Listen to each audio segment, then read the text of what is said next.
Hello students, पीके medical channel में मैं पंकज विश्वकर्मा आप लोगों का बहुत बहुत स्वागत करता हूं। बच्चों, आज के दिन हम लोग कक्षा 9 और कक्षा 11 के बायोलॉजी का एक इम्पॉर्टेंट टॉपिक स्टडी करने वाले हैं और इस इम्पॉर्टेंट टॉपिक का नाम है पंचजगत पद्धति या पंचजगत अवधारणा। याद रखिएगा, ये आपसे 3 से 5 नंबर में पूछा जाएगा। तो चलिए स्टार्ट करते हैं।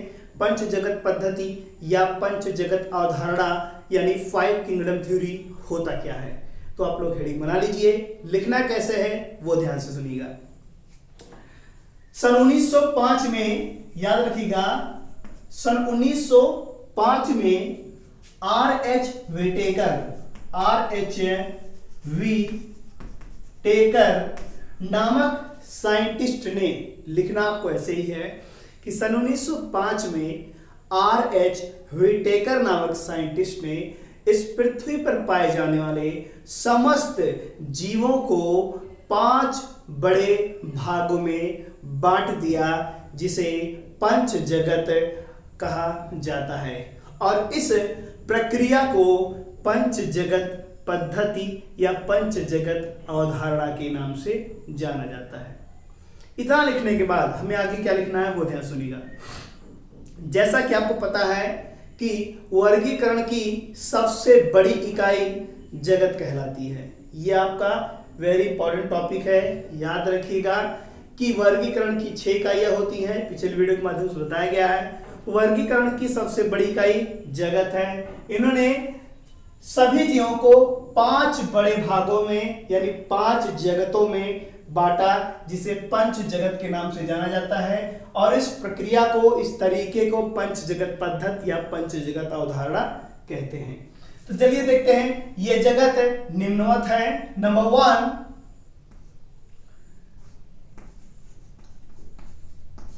जगत नंबर 1, जगत नंबर 2, जगत 3 और जगत नंबर 4 और जगत नंबर 5। याद रखिएगा, R.H. व्हिटेकर ने पृथ्वी पर पाए जाने वाले समस्त जीवों को 5 बड़े भागों में, बड़ा भाग कौन सा होता है वर्गीकरण का? जगत। तो 5 जगतों में बांटा है, जिसे पंच जगत कहते हैं। पहला जगत है मोनेरा, ये है मोनेरा। फिर क्या होगा? प्रोटिस्टा, बहुत आसान चीज है, याद रखिएगा। फिर क्या है? कवक एवं शैवाल। फिर क्या होगा? जंतु जगत या एनिमिलिया, एनिमिलिया। और छठवां है पादप जगत या प्लांटी। याद रखिएगा, ये 5 बड़े जगत हैं जिन्हें R.H. व्हिटेकर ने बांटा है। ध्यान दीजिएगा, इन 5 जगतों का निर्माण किया गया है R.H. व्हिटेकर के द्वारा। इन 5 जगतों में इस पृथ्वी पर पाए जाने वाले समस्त जीवों को डिवाइड किया गया है, उनके आकार के आधार पर, उनके साइज के अकॉर्डिंग। तो चलिए सबसे पहला आप हेडिंग बनाएंगे मोनेरा। मोनेरा में क्या लिखेंगे? ध्यान दीजिएगा, इस जगत के अंतर्गत इन्होंने अकोशिकीय सूक्ष्म जीवों को रखा है। इसमें कैसे जीवों को? अकोशिकीय, याद रखिएगा, अकोशिकीय और कैसे?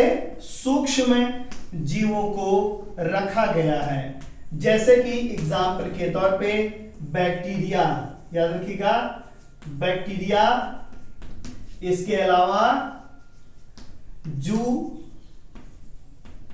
प्लैंकटन, इसके अलावा फाइटो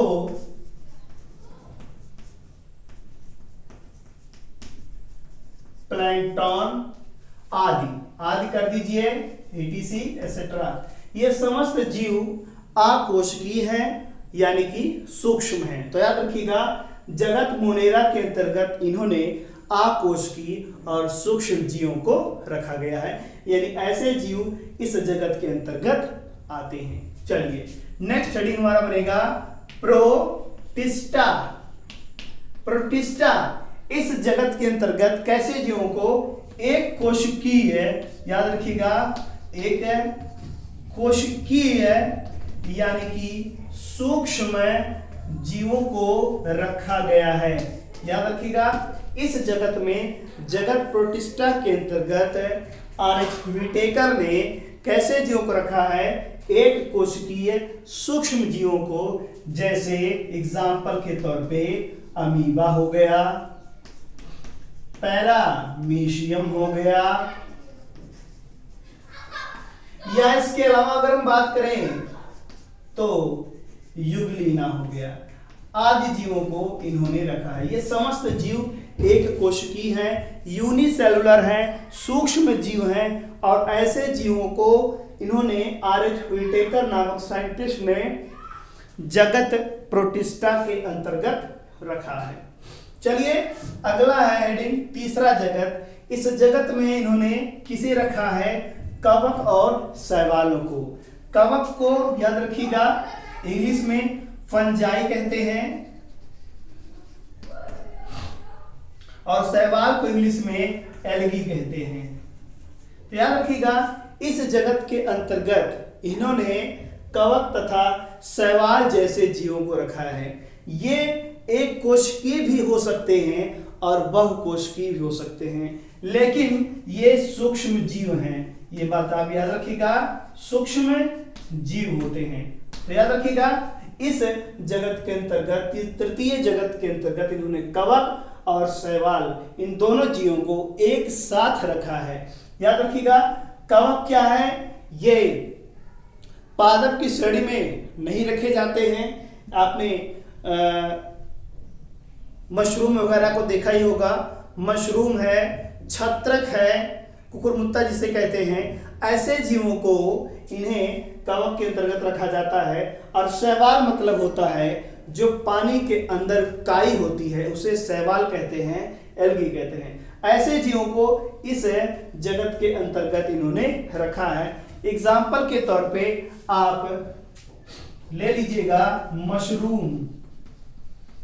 मशरूम और ब्लू ग्रीन एल्गी यानी कि नीले हरे शैवाल, ऐसे तमाम प्रकार के हैं। नॉस्टॉक है, एनाविना है, हम कई एग्जाम्पल लिख सकते हैं, नॉस्टॉक,